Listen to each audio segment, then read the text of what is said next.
एक धन्ना जी करके भगवान के भक्त थे, छोटे से थे।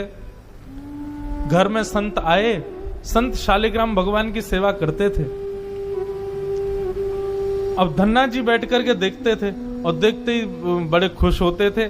कभी दही से स्नान, दूध से स्नान, पंचामृत से स्नान, जल से स्नान, फिर इत्र आदि लगा के, तिलक लगा के उनकी आरती पूजा, तुलसी अर्पण, ये सब देख करके धन्ना जी को बड़ा आनंद आता था।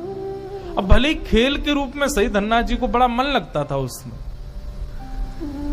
कुछ दिन बाद संत जाने लगे तो धन्ना जी रोने लगे, बोले कि आप तो चले जाओ लेकिन अपने ठाकुर जी मुझको दे जाओ, उनकी सेवा मैं करूंगा।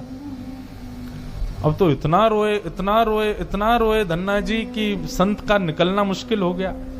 तो संत ने क्या किया, रात्रि में धन्ना जी सोए तो बाहर से काला काला एक पत्थर ले आए और उस पर ही इत्र आदि लगा के, उसको तिलक विलक लगा के उसको सिंहासन पर बैठा दिया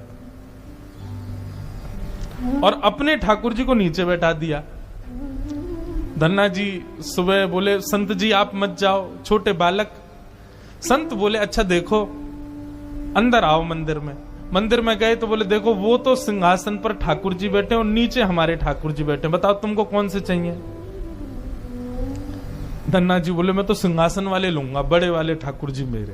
बोले ठीक है, तो उनकी सेवा करो, अब हमको जाने दो। अपने शालिग्राम जी को लेकर के संत चले गए।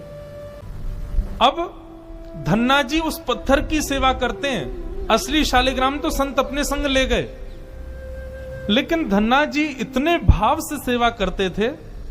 महाराज लाल तिलक लगाने के लिए माँ ने रोली नहीं दिलाई तो ईंट ले आए, ईंट को घिस करके उसी से लाल लाल रोली बना दी, वही लगाते।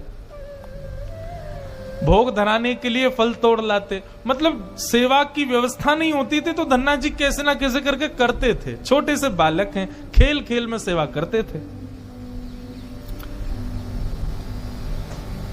बीच में संत किसी और के घर में आए तो धन्ना जी वहां जाके अपनी सब सेवा बताते, मैं ऐसे ऐसे करता हूं। संत बोले, भोग नहीं लगाते अपने ठाकुर जी का। बोले भोग, बोले तुमको भूख लगती है। बोले हाँ, ऐसे ठाकुर जी को भी भोग लगाना चाहिए ना। छोटे बालक को ऐसे ही समझा दिया।